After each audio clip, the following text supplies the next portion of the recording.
안녕하세요. 시크릿 리더 실입니다. 이번 시간에는 기술적인 해킹보다는 좀 더 이런 IT적인 문제, 사고에 대해서 알아보려고 합니다. 여러분, 이지매라고 들어보셨나요? 이지매라고 해서 아이들을 서로 따돌리고 저희가 은따, 왕따 다 이런 얘기 한 번씩 들어보셨을 겁니다. 누군가에겐 학창시절 씻을 수 없는 아픔을 주는 이런 행위들. 과연 지금 같은 인터넷, 스마트폰 시대에는 어떤 식으로 이루어지고 있을까요? 옛날처럼 같이 안 놀기? 그것만으로 끝나지 않습니다. 더욱더 지독하게 사람들을 괴롭히고 못살게 굴고 있습니다. 코로나로 늘어난 사이버 학폭, 가해학생 온라인 접촉 금지, 가해학생을 전학기록 졸업 후에 2년간 보존시켜서 모든 선수 선발 시에도 학폭 이력을 반영하겠다는 내용입니다. SNS를 이용한 집단 괴롭힘, 사이버 불링이 심각해지고 있다. 기존에 여러분들이 알고 계셨던 그 어린 시절에 있는 그런 뿐만이 아니라 현재는 스마트폰을 이용해서 더욱더 고도화된 사이버 따돌림으로 극단적인 선택하는 경우도 많이 존재합니다. 오히려 예전같이 보지 못하기 때문에 못했던 그런 따돌림이 아니라 24시간 365일 끊임없이 괴롭히고 더 이상 살아갈 수 없을 정도로 희망을 꺾어버리는 그런 따돌림을 하고 있습니다. 사이버 따돌림 또는 불링이라고 합니다. 사이버 불링.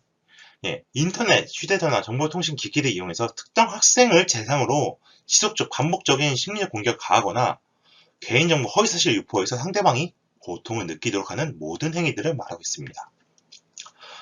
사이버 폭력이라고 검색하신 다음에 이거 폭력 백신이라는 걸 다운로드 받으세요. 그럼 이거는 실질적으로 여러분들이 최근에 이제 이런 사이버 폭력을 어떻게 하는지에 대해서 알아볼 수 있는 케이스입니다. 여기 이제 설치를 했습니다. 피해자의 스마트폰이라고 하고서 생각되는 거예요. 민지라는 누군가를 괴롭히는 애가 시작됩니다. 욕을 하기 시작하고 왜 답장 안 하냐고 합니다. 얘가 모든 애들을 막 카톡으로 시작해서 막 초대하기 시작합니다. 그러면서 단체로 욕을 하기 시작합니다. 욕을 하고 왜 답장 안 하냐 뭐 하냐 나가도 끊임없이 재초대를 하면서 협박, 신사공격 그 다음에 이런 부분들에 대해서 본인 부끄러운 사진이나 그런 거 찍은 다음에 인터넷 공개하기도 협박을 하기 시작합니다. 요즘 애들은 오히려 더 대범하면서 더 잔인해진 거죠. 모든 걸 기록으로 남기는 겁니다. 오히려 평생 쉴 수 없는 아픔이 인터넷 통해서 많이 있게 되는 거예요. 이런 사이버 불링 어떻게 해결을 해야 될까요? 일단 사이버 따돌림은 명백한 범죄 행위입니다. 2012년 학교폭력 예방에 대한 대책에 관한 법률에 따라서 범죄를 분류하고 가해 학생을 조치하도록 명확하게 적어놨습니다.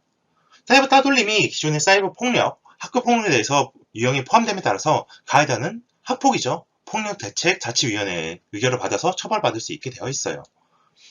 굳이 무리해서 직접 맞서기보다는 피해 내용을 캡처해서 증거를 수집한 후에 법적으로 처리하시는 것도 효율적인 방법입니다.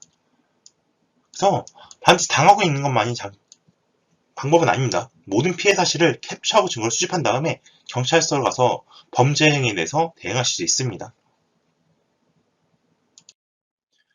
직접 방문이 어려운 케이스, 좀 부담스러운 케이스에서는 117로 전화를 하거나 안전드림 센터를 방문해서 할 수도 있고요. 아니면 안전드림 앱이라고 있습니다. 이런 케이스에 학폭에 대해서, 사이버 폭력에 대해서 집중적으로 관리하고 있는 앱고 사이트입니다. 이런 경우 상담 후에 제스처 방안에 대해서 좀 더 상세하게 알아볼 수도 있겠습니다. 그리고 너무 당연한 얘기겠지만 이럴 때 가장 필요한 예방 방법은 자녀와 부모 간의 유대관계가 형성이 되어 있어야 됩니다. 자녀 입장에서 어리기 때문에 어떻게 해야 될지 모릅니다. 그러한 괴롭힘에 대해서 혼자 고민하지 않고 부모와 상담할 수 있도록 부모 입장에서 언제나 자녀가 와서 얘기할 수 있는 그런 관계 유지가 돼야 돼요. 부모 자녀가 자주 얘기하게 되면은 서로 상황에 대해서 내 아이가 어떤 위기가 있고 어떤 힘듦이 있고 그런 내용을 다 알 수 있습니다. 그에 따라서 그때그때마다 실질적인 피드백을 줄 수 있기 때문에 학교에 이런 사이버 따돌림에 대해서 대처하기 쉬워질 겁니다.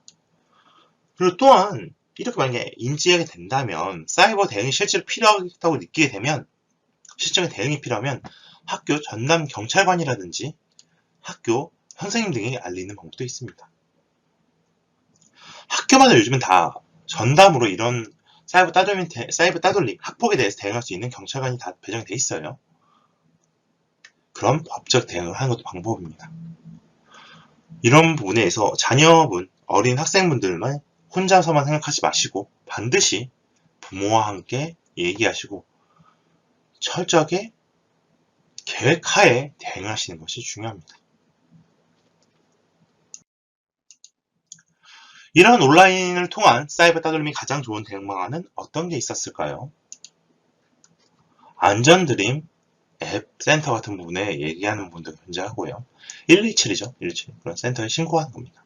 그래서 상담 받아보시고 어떻게 할지 하는 거죠. 그 다음에 부모와 자녀 간의 긴밀한 유대관계를 가져서 유지해서 즉각적인 피드백을 주셔야 됩니다.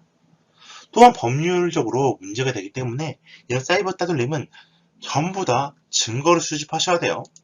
증거 수집한 다음에 이 증거를 기반으로 해서 법적 대응을 하시면 됩니다. 법률 대응은 경찰서에 바로 그냥 하시면 돼요.